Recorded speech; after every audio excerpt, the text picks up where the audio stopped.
I stopped trusting my models after they started optimizing for ghosts. Real drift doesn't announce itself.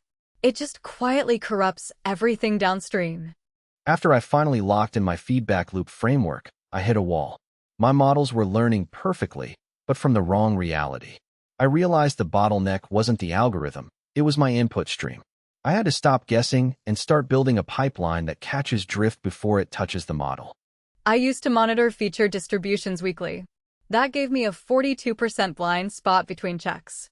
When the data shifted, my feedback loop kept feeding stale signals back into training. I watched accuracy climb while actual performance tanked. So I rebuilt the ingestion layer to run continuous statistical tests. Instead of waiting for alerts, the pipeline now flags distribution shifts in real time. It automatically quarantines any feature that crosses the threshold. I stopped chasing ghosts and started tracking reality. I used to think the feedback loop was the hero of the system. Feedback loops only survive if the input stream stays honest. Once I enforced that rule, the entire architecture shifted.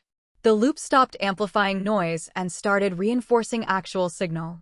You can't fix a broken loop by feeding it stale data. I learned that the hard way when a schema change went unnoticed for 3 days. The model optimized for a phantom pattern that vanished overnight. Now, the pipeline triggers upstream reprocessing the second a shift is detected. Here's what I actually learned. Guardrails aren't about slowing things down. They're about keeping the feedback loop honest. I monitor distributions continuously, auto-quarantine stale inputs, and validate alignment before resuming traffic. I log every drift event so the loop can audit itself. Stop waiting for your models to fail before you check your data. Map your current feature distributions today and set up a real-time quarantine rule. Guard the input, and the feedback loop will finally tell you the truth.